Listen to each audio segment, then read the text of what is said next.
Hello. I'm going to demonstrate for you how to blow into the starting with the dogs before.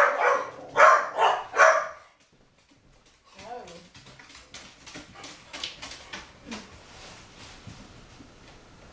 There's nothing.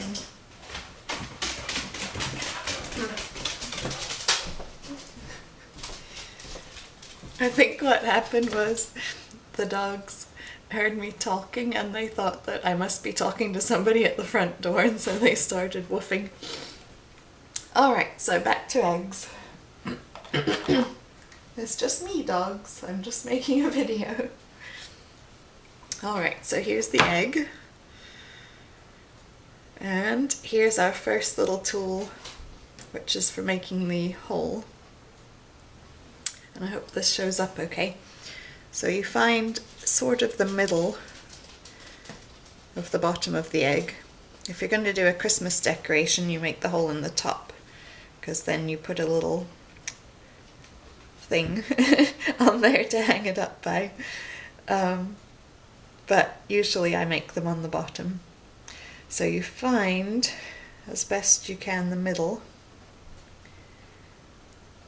and then you carefully press until you hear a little chick. Okay, well you probably couldn't hear that, but I heard it. And then you start twisting it back and forth like this, and it gradually drills a hole.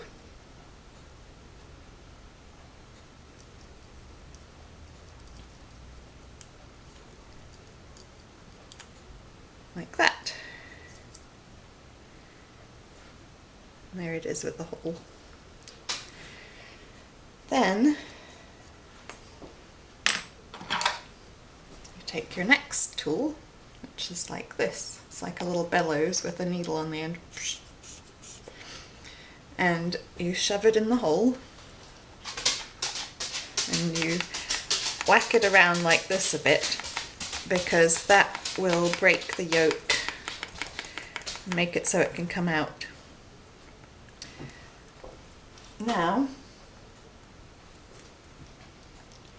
what you do is you hold the egg upside down with the needle stuck up into it, and then you squeeze the bellows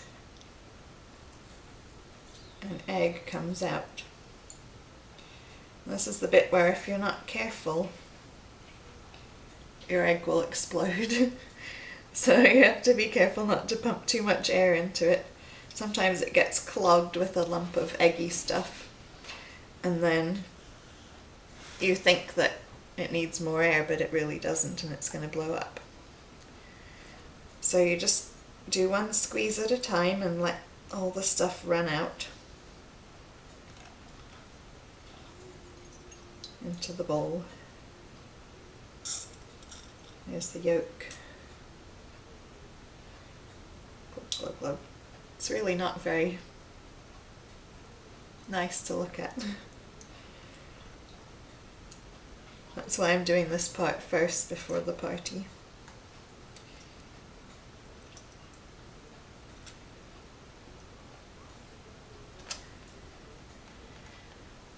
And you have to make sure you don't let go of the bellows like that while it's inside the egg, or you'll get egg sucked up into it. And that would be very hard to clean out. Now it's just making air noises, so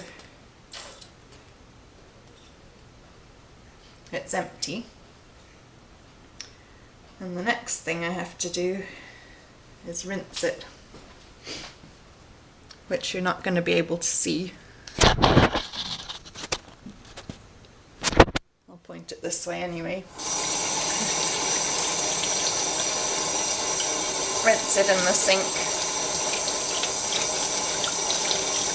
And what I'll do is I'll squeeze it like this, hold it under the tap, and then fill it up with water, and then squirt the water into the egg to rinse it out with.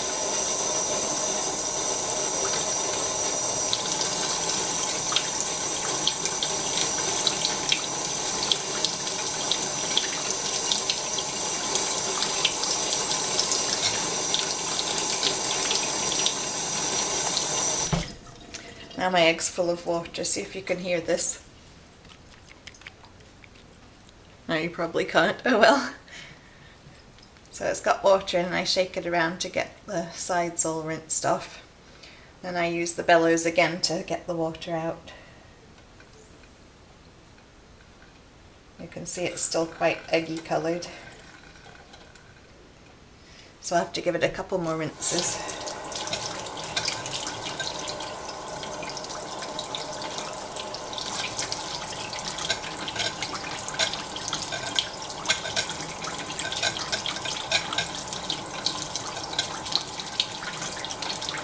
Something's clogging it.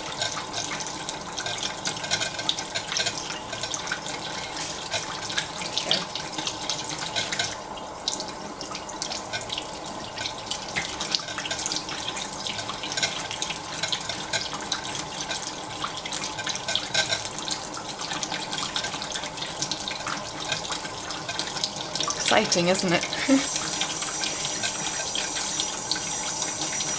That's a lot clearer now. One more rinse.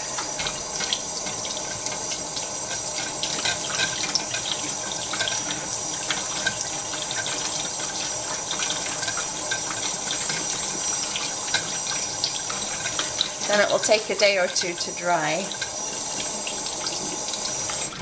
I've discovered it's best to have it dry for a couple of days before you try to dye it, because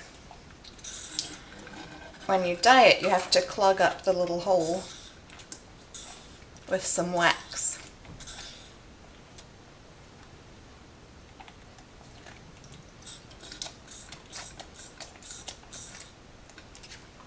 You have to clog up the little hole with some wax. And if there's water inside, and then you dip it in the dye, sometimes the water seeps through the pores on the egg and it makes your dye go all watery and it's not very good.